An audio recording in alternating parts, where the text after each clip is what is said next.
गांव के सबसे किनारे पर, जहां मिट्टी धीरे धीरे बंजर होने लगती थी और खेतों की हरियाली खत्म होकर सूखी धरती दिखाई देने लगती थी, वहीं एक टूटी हुई मिट्टी की झोपड़ी खड़ी थी।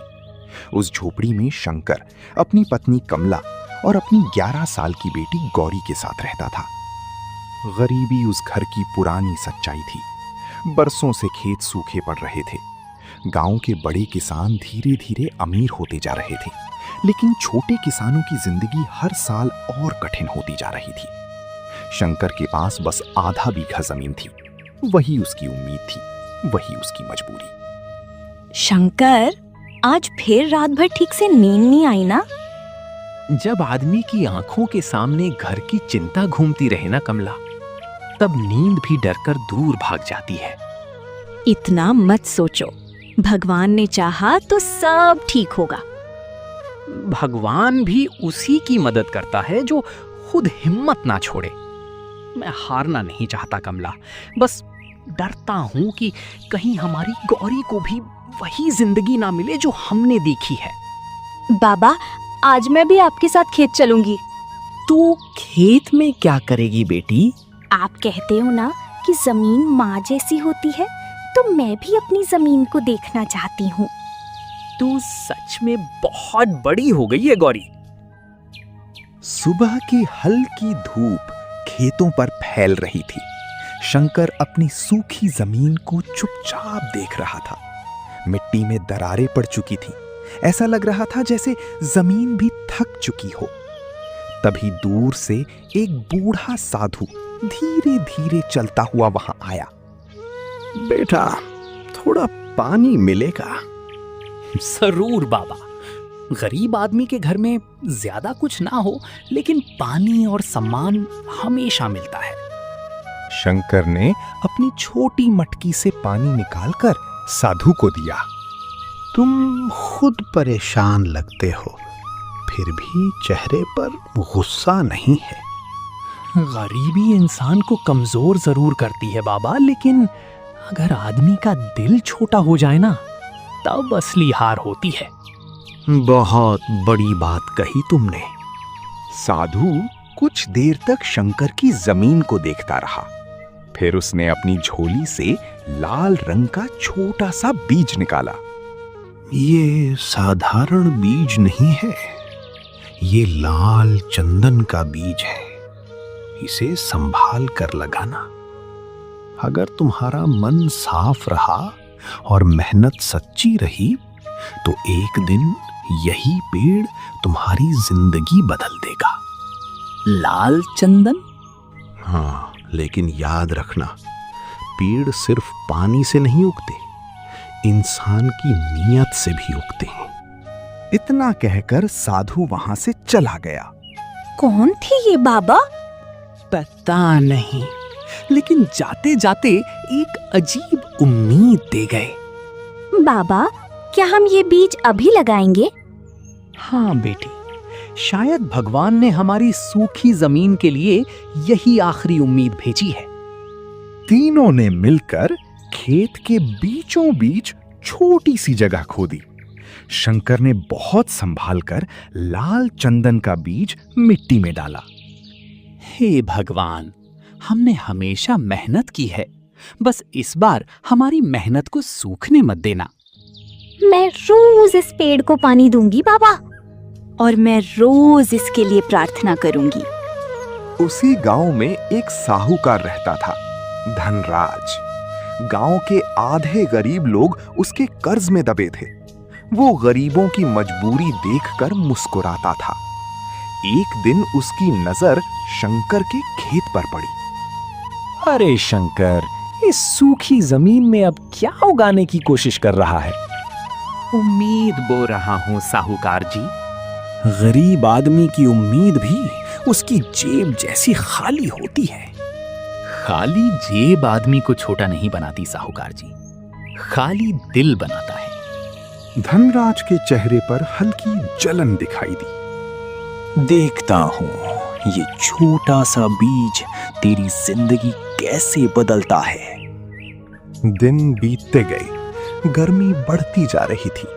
गांव के कई खेत सूखने लगे थे, लेकिन शंकर हर सुबह उठकर उस छोटे से बीज वाली जगह पर पानी डालता। कई लोग उसका मजाक उड़ाने लगे। अरे शंकर पागल हो गया है, सूखी जमीन में लाल चंदन उगाएगा। गरीबी आदमी को सपने ज्यादा दिखाने लगती है। लेकिन शंकर ने किसी की बात का जवाब नहीं दिया। लोगों की बातें सुनकर बुरा नहीं लगता। जब आदमी के पास सच और मेहनत हो ना, तब दूसरों की बातें धीरे धीरे छोटी लगने लगती हैं। एक सुबह गौरी दौड़ती हुई घर के अंदर आई। पापा, पापा जल्दी चलो, हमारा बीज उगाया। शंकर और कमला तुरंत खेत की तरफ भागे। मिट्टी के बीच से छोटी सी हरी कोम्पल बाहर निकल आई थी।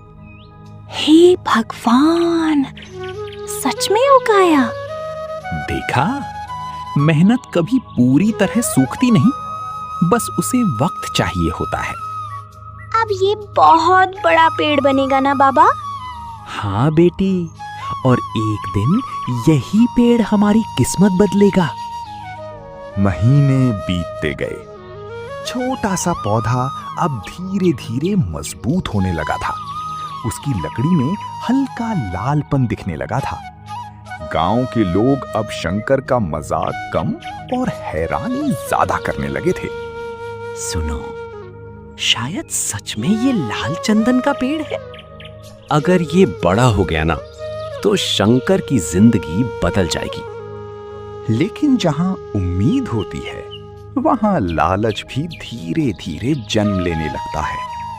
धनराज अब रोज चोरी छिपे उस पेड़ को देखने आने लगा। अगर ये सच में लाल चंदन है, तो इसकी कीमत लाखों में होगी। इतना धन मैं किसी गरीब के हाथ नहीं लगने दूंगा। एक रात गांव में तेज आंधी और बारिश शुरू हो गई। बिजली जोर जोर से चमक रही थी। शंकर, मुझे उस पेड़ की चिंता हो रही है। इतनी तेज हवा में कहीं टूट ना जाए। मैं देख कर आता हूं। शंकर बारिश में भीगता हुआ खेत तक पहुंचा। पेड़ तेज हवा में झूल रहा था। डर मत, मैं तुझे कुछ नहीं होने दूंगा। उसने पेड़ को रस्सियों से बांध दिया ताकि वो टूट ना सके। पूरी रात वो बारिश में उसी पेड़ के पास बैठा रहा। सुबह होते होते तूफान शांत हो गया। बाबा, हमारा पेड़ बच गया। हाँ बेटी, क्योंकि ये सिर्फ पेड़ नहीं, हमारी उम्मीद है। धनराज का लालच अब बढ़ चुका था। उसने अपने 2 आदमियों को रात में पेड़ काटने भेजा। अगर किसी ने देख लिया तो? गरीब आदमी की आवाज कौन सुनता है? जल्दी जाओ और पेड़ काट कर ले आओ। रात गहरी थी। दोनों आदमी चुपके चुपके खेत में पहुंचे। जैसे ही उन्होंने कुल्हाड़ी उठाई, अचानक जोर से बिजली चमकी। दोनों डर गए। तभी गौरी की आंख खुल गई। पापा, खेत में कोई है। शंकर तुरंत बाहर भागा। दोनों आदमी डरकर भाग गए। कौन था वहां? मुझे लगता है कोई हमारा पेड़ काटने आया था। अब समझ आया। गरीब आदमी की मेहनत सबसे ज्यादा लालच पैदा करती है। अगले दिन गांव में खबर फैल गई कि धनराज रात में शंकर का पेड़ कटवाना चाहता था। गांव वाले धीरे धीरे उसके खिलाफ बातें करने लगे। इतना लालच भी अच्छा नहीं होता। शंकर ने मेहनत की है, उस पेड़ पर सिर्फ उसी का हक है। धनराज को पहली बार लगा कि गांव वाले अब उससे डर कम रहे हैं। कुछ साल बाद लाल चंदन का पेड़ पूरी तरह बड़ा हो चुका था। उसकी लकड़ी की खुशबू दूर तक फैलती थी। शहर से व्यापारी उस पेड़ को देखने आने लगे। एक व्यापारी ने शंकर को बहुत बड़ी कीमत देने की बात कही। अगर तुम ये पेड़ बेच दो, तो तुम्हारी आने वाली कई पीढ़ियां आराम से जी सकती हैं। शंकर, अब हमारे सारे दुख खत्म हो सकते हैं। लेकिन बाबा, आप हमेशा कहते थे कि पेड़ सिर्फ पैसा नहीं देता, जिंदगी देता है। शंकर काफी देर तक चुप रहा। ये पेड़ सिर्फ हमारी गरीबी खत्म करने के लिए नहीं उगा था। इसने हमें मेहनत, धैर्य और उम्मीद सिखाई है। मैं इसे पूरा नहीं कटवाऊंगा। क्या मतलब? मैं इसकी सिर्फ कुछ लकड़ियां बेचूंगा, बाकी पेड़ जिंदा रहेगा, ताकि आने वाले लोग भी समझ सकें कि उम्मीद को काटना नहीं चाहिए। बाबा, अगर उस दिन वो साधु आपको ये बीज ना देता तो शायद मैं फिर भी मेहनत करता बेटी, क्योंकि असली जादू बीज में नहीं था, इंसान की उम्मीद में था। और सच्ची मेहनत एक ना एक दिन जरूर फल देती है। गरीब इंसान की सबसे बड़ी ताकत उसकी मेहनत और उम्मीद होती है।